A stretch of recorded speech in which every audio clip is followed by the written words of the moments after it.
Ini gambar apa? Betul sekali. Ini adalah babi. Oke. Oke, untuk gambar kedua. Tahu apa enggak? Ini apa? Benar sekali. Anda sebenarnya sedang mencaci maki emak kandung Anda sendiri. Sejenak diamati, itu 11-12 dengan orang sinting, orang gila. 11-12 dengan orang yang kerasukan setan. Andai saja Presiden Insinyur Haji Joko Widodo sama persis seperti Presiden Soeharto, saya nggak ngerti lagi tuh. Sudah berapa banyak orang-orang seperti Anda yang hilang atau mati.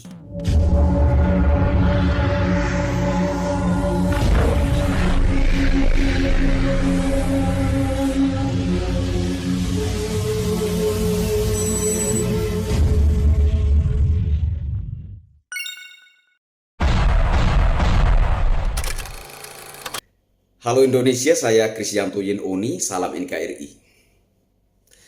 Video kali ini saya tujukan kepada seorang saudara yang videonya tengah viral saat ini mencaci maki Ibu Megawati Soekarno Putri dan juga Bapak Presiden Insinyur Haji Joko Widodo.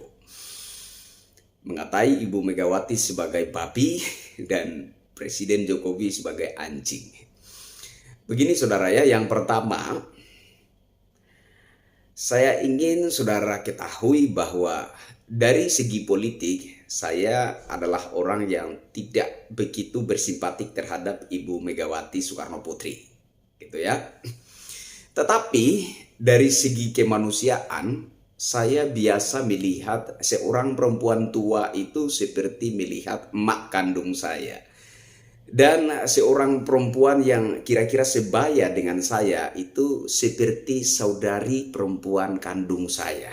Artinya apa? Artinya ketika saya mencaci maki seorang perempuan tua, sama halnya saya sedang mencaci maki emak kandung saya.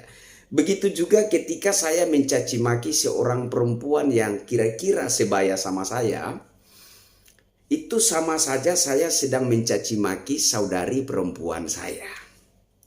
Itu dari segi kemanusiaan.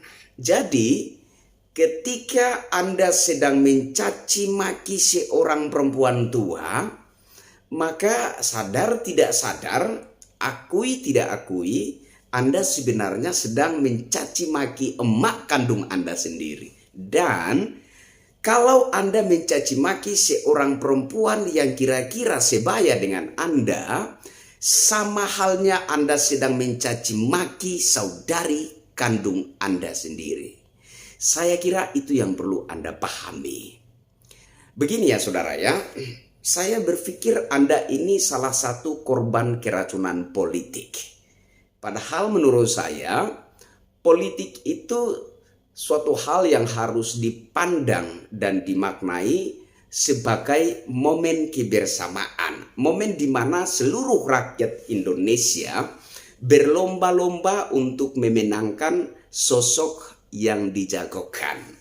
Nah, sehingga kalau kita melihat dan memaknai politik itu sebagai kebersamaan, maka pesta demokrasi itu akan menjadi suatu pesta kebahagiaan bagi kita. Yang kalah adalah capresnya, yang menang adalah kemenangan bangsa.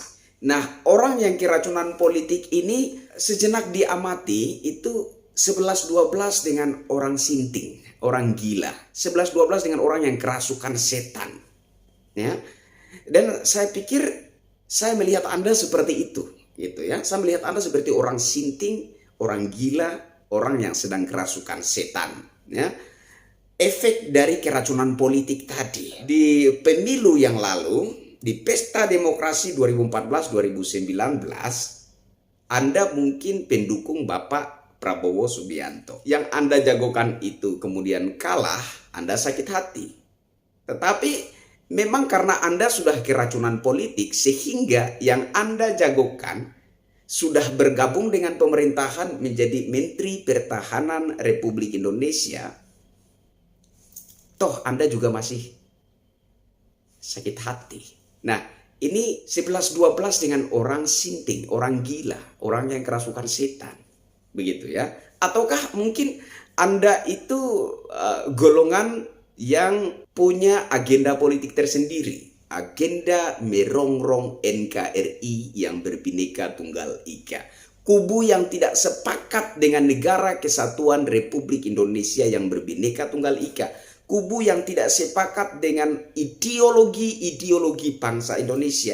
Kubu yang menganut paham tersendiri yang jelas paham itu bertentangan dengan NKRI, Pancasila, Undang-Undang Dasar 45, dan Bhinneka Tunggal Ika. Kalau Anda ada di kubu tersebut, maka saya mau katakan kepada Anda, jangan coba-coba Anda mengusik NKRI. Saat ini kita punya presiden yang baik hati, yang lembut hatinya. Begitu lembut, andai saja Presiden Insinyur Haji Joko Widodo sama persis seperti Presiden Soeharto. Saya nggak ngerti lagi tuh. Sudah berapa banyak orang-orang seperti Anda yang hilang atau mati. Jadi sebagai rakyat Indonesia yang hidup di era ini, menurut saya, kita patut bersyukur kepada Yang Kuasa. Diberikan seorang pemimpin yang lembut hatinya seperti Insinyur Haji Joko Widodo. Tetapi pun bukan karena Presiden Jokowi itu lembut hatinya, pemurah dan pemaaf, lantas para penghina dan pencaci makinya itu akan luput. Tidak. Tidak sama sekali. Apa yang Anda tabur, Anda pasti tuai pada waktunya nanti. Mungkin balasannya itu tidak datang dari pihak manusia. Anda orang beragama, Anda pasti tahu tentang Tuhan, dan Anda pasti mengakui bahwa Tuhan yang tidak kelihatan di atas sana, Dia selalu mengamati gerak langkah Anda, sikap, tingkah laku, dan tutur bahasa Anda. Dan kalau Anda menabur hal yang baik hari ini, Anda akan menuai kebaikan. Tetapi kalau hari-hari ini Anda menabur hal yang buruk, maka meskipun orang yang Anda benci, orang yang Anda caci maki tidak membalas perbuatan Anda itu dengan cara yang jahat, tetapi pada suatu saat nanti Anda pasti menuai balasan itu, meski tidak datang dari pihak manusia, akan datang dari pihak Sang Pencipta manusia yang mulia, yang Anda katai babi dan anjing itu. Catat kata-kata saya. Belajarlah menjadi manusia yang punya adab. Belajarlah menjadi manusia yang punya moral. Belajarlah menjadi manusia yang punya etika, sopan santun, dan tata krama. Belajarlah bagaimana bersikap di hadapan orang yang lebih tua dari kita.